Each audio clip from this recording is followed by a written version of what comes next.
So I'm working on my cylinder head in the basement. I took out the springs, and pulling the valves out to see how things look and check the guides, the seals, that kind of stuff. Let me take a minute to tell you one of my speed secrets. No one will ever guess this, but here you go, listen.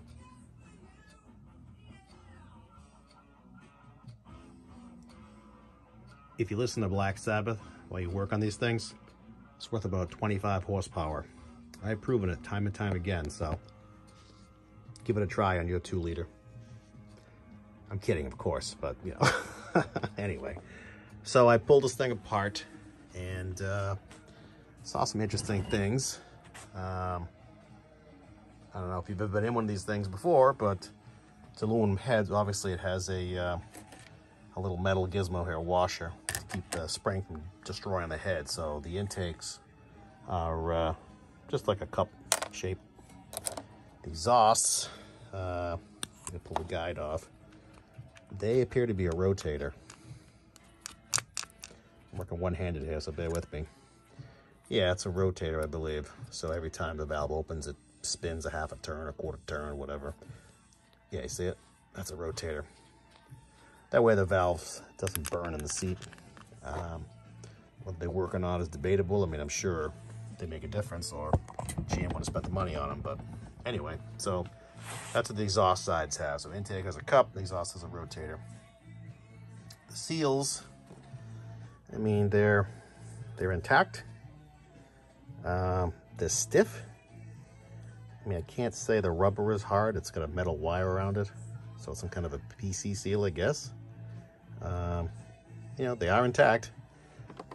They'll obviously be replaced, but you know, they are what they are. One thing I did notice was a few of my lash adjusters had actually blown apart. I think I showed this in another video. Like this one, it actually broke through the retainer. See it? The retainer is right there. I can zoom in a little. There we go. Yeah, and this ring right here is supposed to be under the retainer. Let's pull that guy out. I don't think it's physically broken. Well, actually, I take that back. Is it? Oh, yeah, it broke it. Yeah, it cracked it. Jesus, look at that. A piece of shit on them. But, yeah, it broke through it. Good shot of my hand. This one just blew the retainer off. Let me back out here. Well, actually, I'll leave it zoomed in. This one blew off. It didn't break it, but it did pop it off. That's interesting. And there was one other one that I think blew through it. 1, 2. This one that was 3. Oh, right there. Yeah, this one blew out. So 3 of them were beat. This one cracked too. Let's see. Give a little rotate and see. Yep, I see a crack right there. Don't you see it?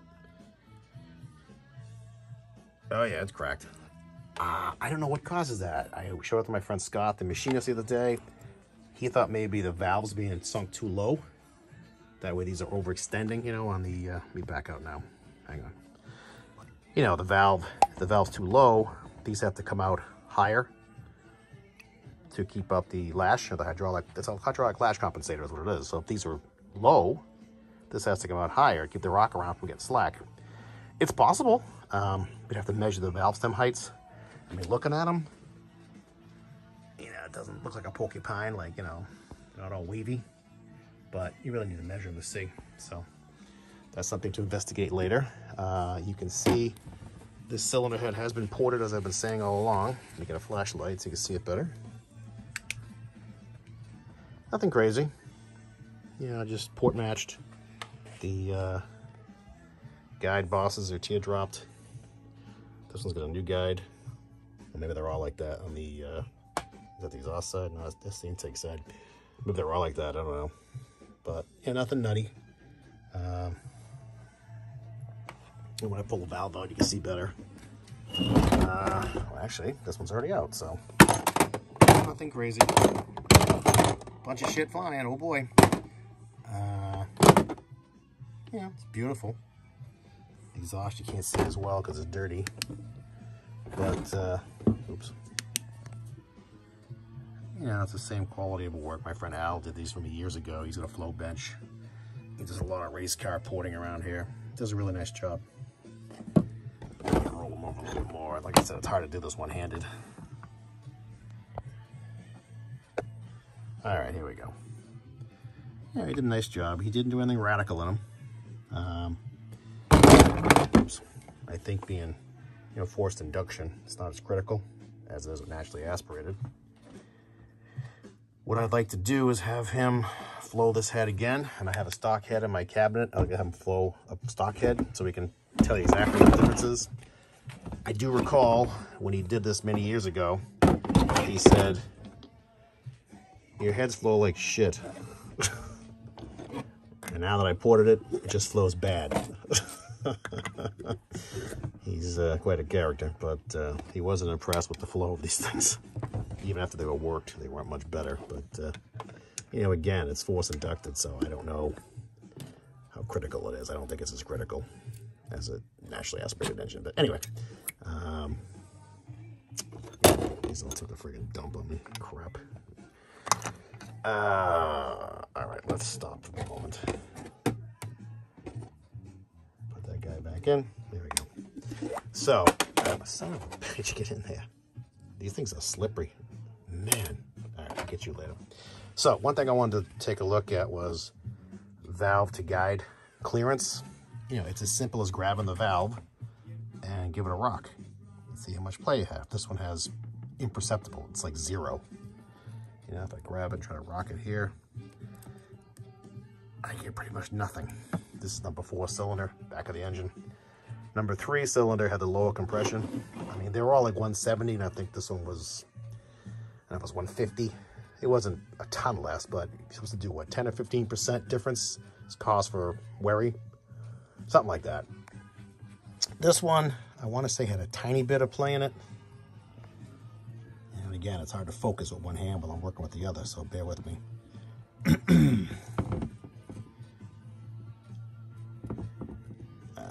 It's got like the slightest in the exhaust valve on this one. But what scares me a little is this one, number 2. Number 2 has play I can actually feel, which is bad. If you can feel it, it's bad. I mean, you should have pretty much imperceptible clearance. Yeah, I don't know if you can see that thing moving, but it's got, I mean, it sure feels like 20,000, so it's probably in reality 5. But it's definitely moving. It's like a loose tooth, But the exhaust valve, this is bad. You actually can see that valve moving. See the head moving up and down? Yikes. I don't know if I can get it on this side. But there you go. You see it moving? Boink, boink, boink, boink, boink. I mean, the valve's obviously not going to have 3/4 inch of lift.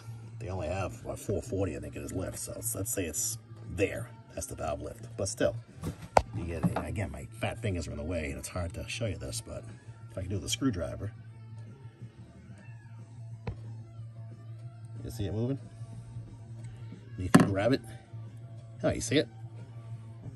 It's hard to get it from the top because you're fighting the, the guy's long. The wear is at the top. If I grab at the top, it's gonna try to wiggle it from the bottom, if that makes sense. It's opposite. But yeah, this thing's moving a bit, quite a bit. That was a surprise. I don't think this one is as bad. Get in there. There we go. Yeah, this one's pretty tight.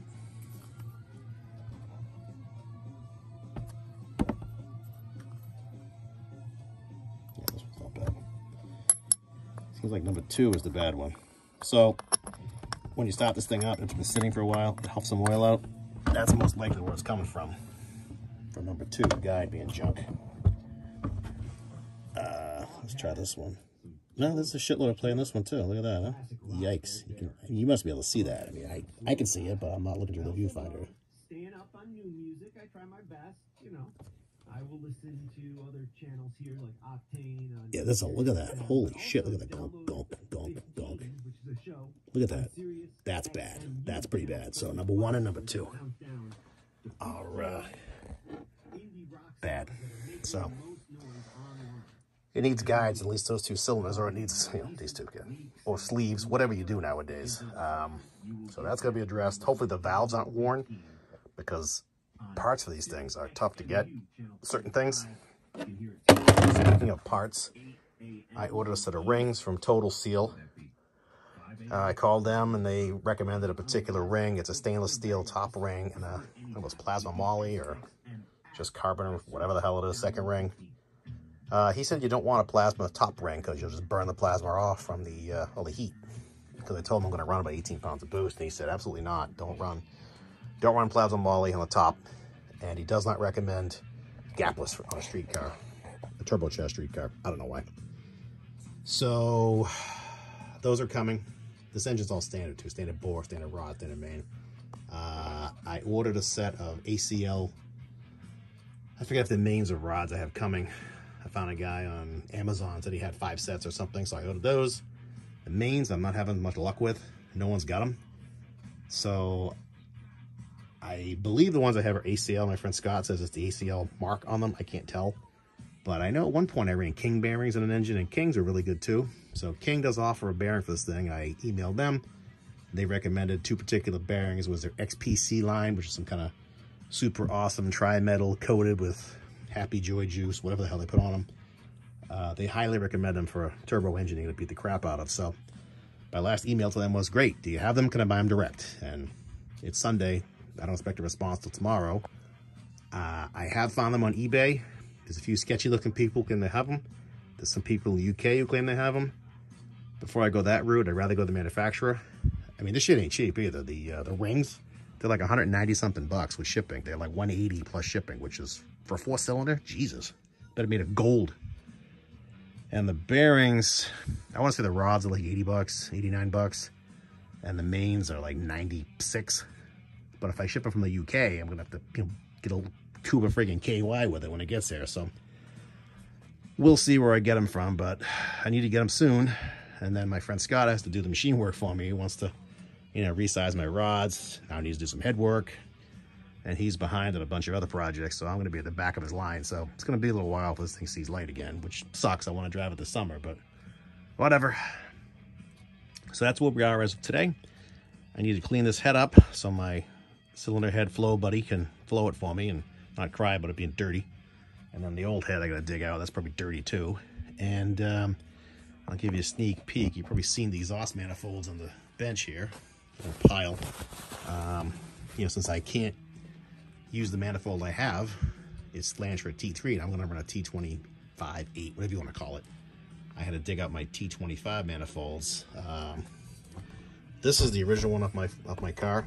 This is the one I went mid-13s with. It's stock manifold. I had it wrapped in this heat crap. I have 2 other ones. I was going to do a big in-depth video, but this one has 2 ribs right here, and mine looks like it does too under the wrap. This one does not. Look at that guy, huh? I mean, there's no flow difference probably. It's just unique appearance-wise. I mean, plus look at this one. It's got a big fat square port here. Well, these 2 center ones. This one does too. This one does not. See it? So there are differences among the years. I couldn't tell you which is which. I know this is an 87 for a fact. We can run the numbers. This is a 1010. Looks like 60483. This one I can't read, of course, because it's wrapped. But let's assume they're the same. They have the same ribs. And this one is a 1004. Looks like 5106 with a 3. You can see it as well as I can. 1004, 5106. I can't tell you what year they are, but definitely a difference. What I thought I might do was sandblast them so they're cleaner, and then block it off on one end, and then fill them up and see how much cc's of water they take. That should give an indication of the volume inside. I don't know. I mean, I don't want to waste a ton of time on dumb shit, but it's a way to tell you how big they are. This one, bought off a guy online. It appears to be stainless steel. It's tubular. It's aftermarket. It's very similar to stock. I don't know exactly what it is. It's cool looking. Nice TIG welds. And again, I wanted to compare the volume. I mean, looking at this and looking at this, you would think this is much larger. But as I recall, years ago, my buddy Shannon cut one up, and it was small inside. I mean, again, I went 1361 with one of these, but who knows if it was hurting me or not. So I wanted to, again, just check them to see if, you know, how many cc's of water they hold. That won't tell you flow characteristics, but it will tell you volume, or I'll have my buddy Al flow these too. I'm sure he'll love this, but whatever. So that's where we're at right now. That's all my junk. That's all the parts I have strewn about, and I just got to keep cleaning stuff and getting ready for the inevitable machine work and hopefully a date on the flow bench. So stay tuned for more fun as it unfolds. Thanks for watching as usual.